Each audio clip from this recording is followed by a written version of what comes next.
MOXIE Media Incorporated presents Life Raft Operation and Survival Practices. The plain truth of the matter is that working in an offshore and maritime environment presents a certain amount of risk. The better equipped and trained you are to face these risks head-on, the better your chances of survival in an emergency situation. Today, there have been great advances made in the field of survival equipment, including highly sophisticated and reliable life raft systems. However, in an emergency, when there is no time to lose, knowing how to launch, board, and maintain a life raft as if it were second nature can mean the difference between life and death. In a rapidly developing emergency, the first order of business is to establish contact by radio with a shore base or another vessel in the vicinity and alert them to the situation. The person on watch should know the vessel's or installation's current position and attempt to communicate it along with the nature of the emergency and any other pertinent information. The alarm should be sounded to alert the crew in order that they have time to gather survival gear and muster at emergency stations outlined on the station bill. It's better to have to restow equipment later if the situation proves not to be serious than to have no time at all when the installation begins to go under or explodes. One of the most important steps you can take to save your life is to put on several layers of warm clothing, even if you have a survival suit. If you have to enter the water without a survival suit, the initial shock can prove disabling, if not fatal. Several layers of clothing will minimize that shock and prolong your survival time by reducing loss of body heat. Once in the life raft, warm clothing may save your life by reducing the effects of the cold. Far more individuals die each year from hypothermia than from a lack of food or water. Along with warm clothing goes personal flotation devices such as a Type 1 life jacket. A Type 1 life jacket is designed to keep you afloat in the water without effort, which is a must for even short-term survival. If you don't have time to put on your life jacket before entering the water, bring it along with you and then put it on. The order to abandon a vessel or installation should only be given by the captain or person in charge, and only when the installation is in such danger that the lives of the people on board are endangered. All attempts of saving the vessel have been tried, and the life raft has now become the best source of shelter. You should always wait for the order to abandon. However, if you think it's probable that command is missing or dead and your situation is immediately life-threatening, move forward. Time is of the essence. It is important to remember that while it can be fatal to wait too long until you abandon, it can be just as dangerous to place yourself in a survival craft before it becomes necessary. As long as the mother vessel remains afloat and there is a relatively safe area for personnel on board with access to an escape route and life raft, it continues to offer you the best source of shelter and chance of being found. If you are forced to find shelter in a life raft, which is your second best abandonment choice after a totally enclosed lifeboat, you'll need to be familiar with the various launching methods and types of rafts found on structures and vessels working throughout the world. There are several methods of launching life rafts. However, once inflated, the basic construction is similar, with only a few small differences between types. Generally, the majority of life rafts are constructed of two superimposed buoyancy tubes, each capable on its own to support the full complement of the raft in case one of them were to fail. The raft uses a metal cylinder filled with CO2, carbon dioxide, to inflate the buoyancy tubes. An arch that supports a canopy also automatically inflates, providing shelter from the outside marine environment. Some escape systems utilize a large open raft that is not equipped with a canopy. Aviation life rafts installed on marine service aircraft may also not utilize a canopy. These life rafts can either be manually or automatically launched in case of a water ditching, and are stored in either a plastic PVC or soft-type valise. Davit-launched life rafts are similar to conventional throw-over types. However, they have the capability to be boarded dry from the deck level and lowered to the water with their full complement of personnel at a controlled rate. This type of life raft is often used as a secondary means of escape from offshore installations and ships in the event the lifeboats become inaccessible or incapacitated. The davit life raft canister or canisters are stored next to a single davit arm, which is used to lower the raft. Let's take a brief look at the davit launch procedure to be followed. Move the raft into a location adjacent to an opening in the rail. Pull out approximately 3 meters of painter line and secure to a strong point. Also secure all bowsing and canister retaining lines. Release the life raft suspension shackle and attach the davit's automatic release hook to the shackle. Hook up on the davit fall, allowing the life raft to swing outboard. Continue hoisting until the hook is nearly at the davit head. If the raft does not automatically inflate, pull out the painter to its maximum extent and give a sharp tug to inflate. When the raft is fully inflated, lower it until the entrance is level with the deck and adjust the bowsing lines to steady the raft alongside. Board the raft, being sure to first remove any sharp objects and to evenly disperse passengers on all sides. Ensure that the release hook's trip lanyard is hanging over the inboard entrance and that a crew member in charge has it in hand. Release all restraining lines and throw them into the raft. After checking that all is clear below, activate the brake release mechanism and begin the descent to the water. As the raft approaches the sea at around 2 meters or 6 feet, the automatic release davit hook should be pulled or cocked to trip the hook, and the raft will automatically release upon becoming waterborne. If it does not release, activate the manual cable release mechanism. Even though davit launch procedures are similar from one location to another, be sure to learn and practice the exact procedure necessary for your installation. In case of flammable liquids or debris in the water, a davit-launched life raft can be manually thrown overboard. Personnel should then evacuate by ladders and swim with the raft to an area where it can be safely inflated. As you have seen with the davit launch system, the majority of life rafts are stored in rigid, watertight fiberglass containers, specifically designed for deck stowage areas. On a vessel or installation, life rafts should be stowed on top of the wheelhouse or some other easily accessed deck area. This enables the rafts to float free in case the vessel or structure capsizes or sinks. The life raft canister should be secured to its cradle with a hydrostatic release and the painter tied to the vessel's structure with a weak link. The hydrostatic release provides for the automatic release of a life raft in its container upon immersion in 5 to 15 feet of water, allowing the raft to float free and surface. This is how the process works. After a vessel has sunk to a depth between 5 and 15 feet, the hydrostatic release unit will automatically disconnect the raft container retaining strap from the deck cradle unit, allowing the buoyant container to surface. As the ship continues to sink, the raft's painter, which is attached to a strong point on the ship, becomes fully withdrawn and actuates the raft's CO2 inflation system as long as the water depth exceeds 80 feet or 25 meters. In shallower water, a person on the water's surface would have to continue pulling the painter out to inflate the raft. If the vessel continues to sink, the painter, also known as the operating line, is designed with a weak link to break before the raft is drawn under. Hopefully, you will have time to manually launch your vessel's life rafts before it's too late. To begin a manual launch procedure, ensure the life raft painter line is secured to a strong point. Release the raft's lashings from the cradle and check that the water below the raft is clear. Pick the life raft up in its container using proper lifting techniques and watch for slipping hazards, especially if the vessel is listing severely. Carefully proceed to throw the raft over the lee side. Once in the water, the painter should be pulled until resistance is felt.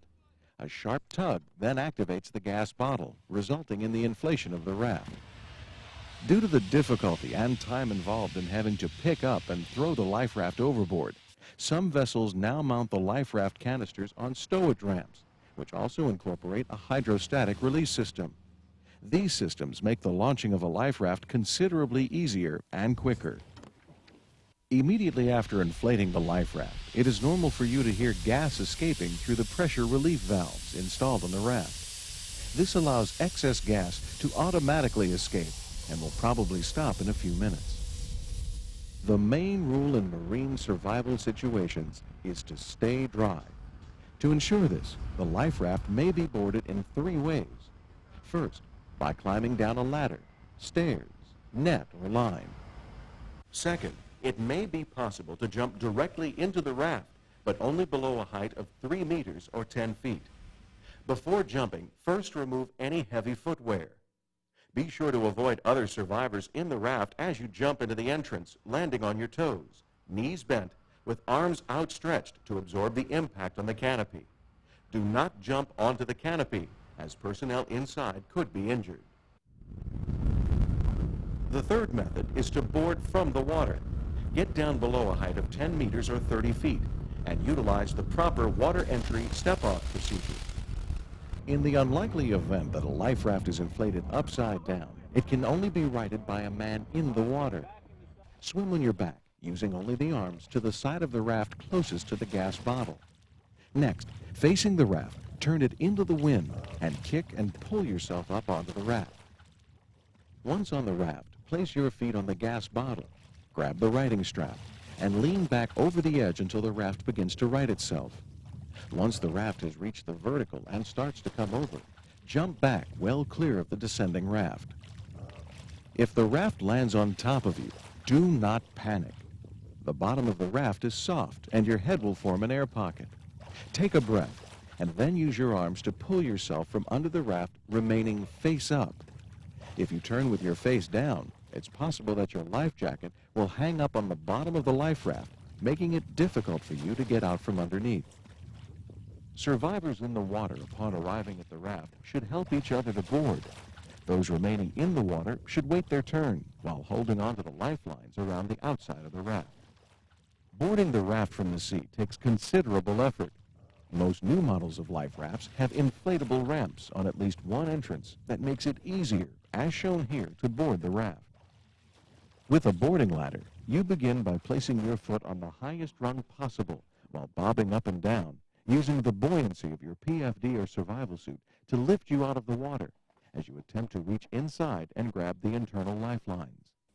Once up on the tube, pull yourself in, watching that you do not pull on the canopy, which can be torn easily.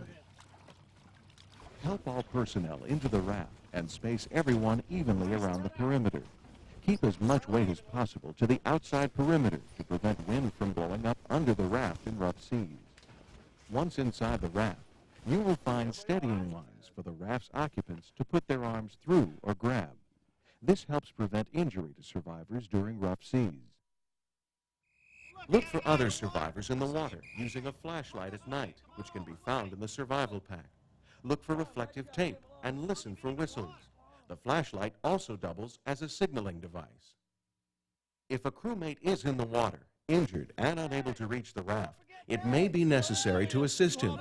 A 100-foot heaving line with a small floating ring known as a quoit can be thrown to the person in the water, who can grab on and be pulled in. If necessary, a crew member can swim to recover someone in need. Because the raft may drift faster than a man can swim, the quoit and line should be taken when retrieving a person. Place your arm inside the quoit, above the level of the elbow, keeping the arm bent. This will allow the rescuer and subject to be easily pulled back to the raft. Carefully maneuver the victim to face the raft. Two persons on board the raft can grab the subject by his life jacket or survival suit and one arm. Push the person slightly down into the water and use his buoyancy to help carefully spring him up onto the inflation tube. Once the hips have cleared the tube, gently turn the victim onto his back and pull him into the raft. Keep the subject lying on his back until you can determine the extent of his injuries.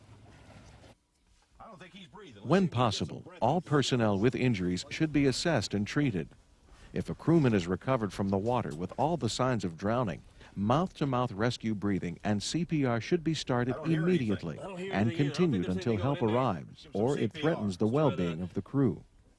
It is very difficult to perform CPR in the life raft due to the soft floor.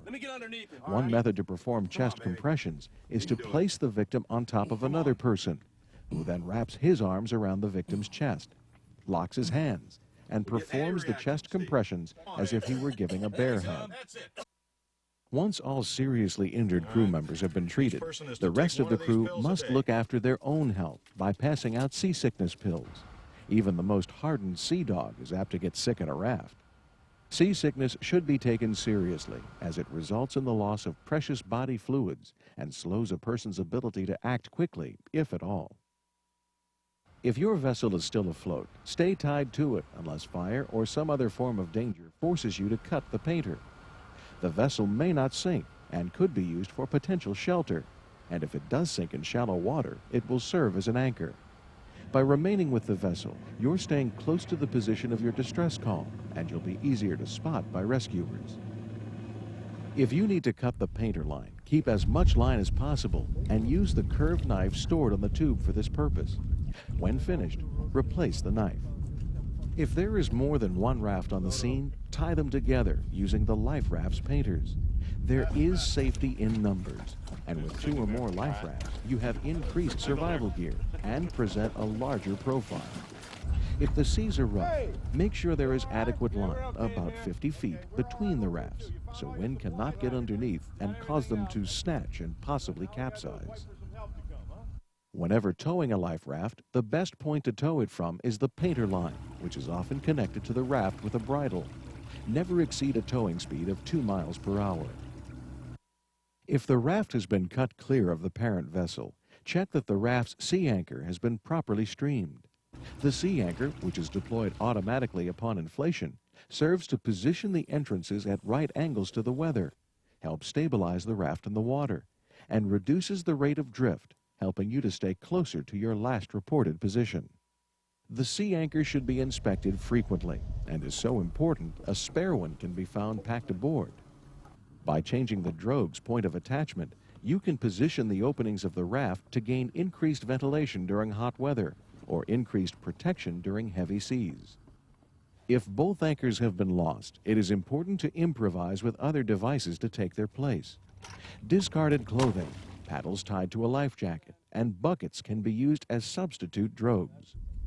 If you have to increase your drift rate to clear an obstacle or make landfall, haul the sea anchor up to the life raft and remove it from the water.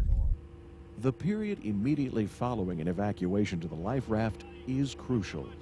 Personnel are going to be cold, exhausted, wet, and suffering from varying degrees of shock. Physical and mental letdowns are probable at a time when you will be faced with multiple problems. You must use your resolve to maintain and encourage the will to live in yourself and others in order to get through this ordeal. The first person aboard the life raft is to take immediate charge of all safety procedures.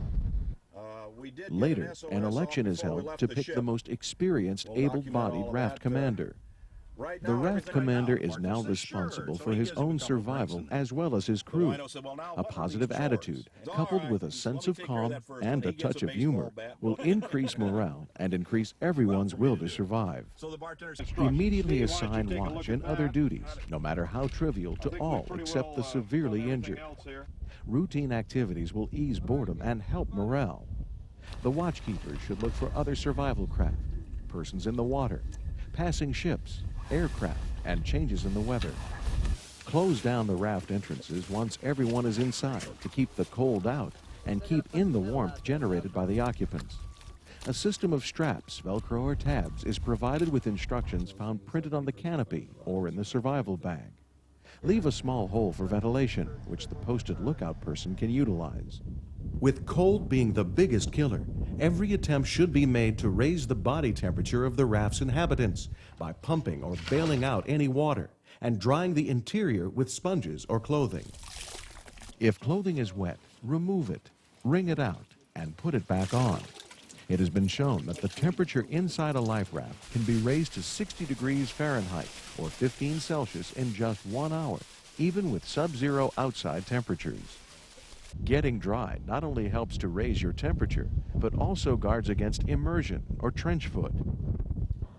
CO2 gas is odorless, tasteless, and colorless, so it's important to watch for leaks bubbling in the water.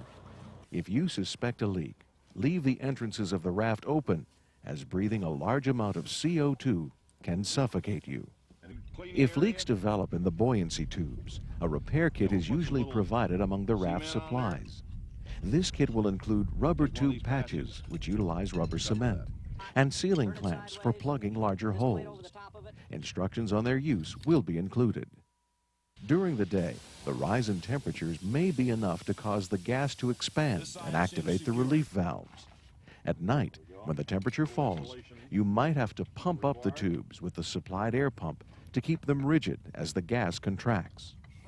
The pump is also required to inflate the double-skin floor in order to provide insulation from the cold seas and to improve stability. The hand pump fits into valves located conveniently inside the life raft. These will include valves for upper and lower buoyancy tubes, the canopy arch, and the floor. Lights are fitted to the top of the life raft's canopy and inside the raft. They're powered by water-activated cells located just below the waterline. The exterior light is visible on a dark night with clear visibility at a distance of up to 2 miles and should operate 12 hours. The interior light should also operate 12 hours, long enough and with sufficient intensity to enable the occupants to read any survival and equipment instructions. When they are not needed, disconnect them to conserve energy. Once everyone is settled in, inventory must be taken to examine what equipment and supplies are carried aboard the life raft, including all personnel effects, which should be placed under the control of the raft commander. It's time to take stock of the situation and organize your activities. Begin by opening up the equipment bag if you haven't already, which will be found secured inside the raft.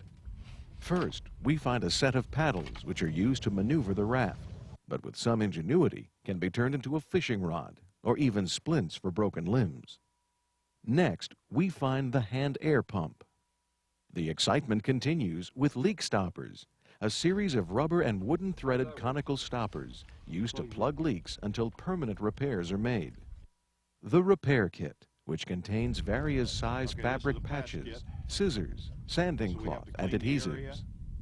The infamous baler, used for bailing water but can also double as a measuring cup or for collecting rainwater. Sponges, used for drying off the inside of the raft, the floor, survivors, and cleaning up after dinner. A spare sea anchor, which can also serve as a bandage, tourniquet, sling, or lifeline. And finally, a waterproof flashlight used as a signaling device and which can also attract fish at night. Spare bulbs and batteries are found in the emergency pack.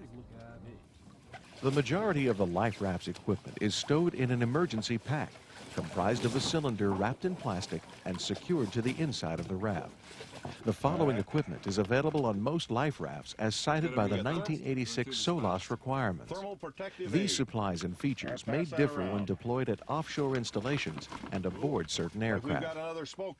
They include can openers, repair kit, first aid kit, whistle, rocket parachute flares, handheld red flares, buoyant smoke signals, waterproof flashlight with spare batteries and bulb, a radar reflector, daylight signaling mirror, instruction on life-saving signals, fishing tackle, food rations, containers of fresh water, optional water desalting system, graduated drinking cup, anti-seasickness medicine and seasickness bags, survival and immediate action instruction handbook, and thermal protective aids. Remember to look for this equipment, read the instructions, practice using all of it effectively, and keep it ready for quick action. It just might save your life. Begin collecting rainwater immediately to add to your provisions. Many life raft models have a rain catchment built into the raft's canopy. Use whatever containers you can store it in.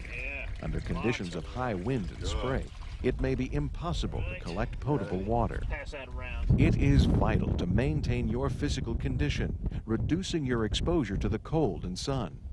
Exposure to the sun increases thirst and water requirements, in addition to the harm received from sunburn on the skin. Cover any exposed skin with clothing and shield your eyes from glare by cutting a slit in a piece of cardboard. In hot climates, keep entrances open, converting the entrance covers to awnings using the raft's paddles. Deflate the raft's floor and drench the outside of the canopy with seawater to lower the internal temperature. In cold weather, place as much clothing on as you can in order to insulate yourself. Alternate seating in order to transfer body heat between passengers. Feet should be positioned under the armpits of the person sitting across from you. Having survived an initial emergency situation, the final stage, rescue, can be the most hazardous of all if the person being rescued is unaware of the techniques and proper procedures required for a safe evacuation by either helicopter or boat. Many survival tasks can be practiced and trained for, but about the only time you will have a chance to be recovered by a helicopter is when your life hangs in the balance of the success of this operation. You should be confident that you have survived this long to manage a rescue attempt and remain calm, controlling frustration and not panicking.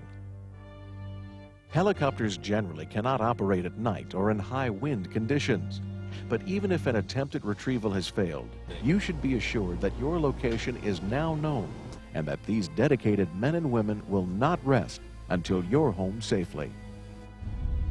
When a rescue helicopter approaches, all survivors should don life jackets and place themselves on top of the canopy and depress the arch by sitting on it. The flattening of the canopy is necessary to prevent the gale-like wind force of the hovering helicopter from upsetting the stability of the life raft. Rescue by a helicopter may take several forms depending upon the prevailing weather conditions and condition of the survivors. Rescue personnel are highly trained, and it is vital that you follow their directions explicitly. In most cases, a rescue basket will be lowered to you, often accompanied by a rescue diver, who will either jump in from the helicopter or ride down with the basket. It may be necessary for you to get into the water to initiate retrieval, as life rafts are very susceptible to capsizing from the high winds created by the rotors. Follow the commands of the rescue diver to the letter.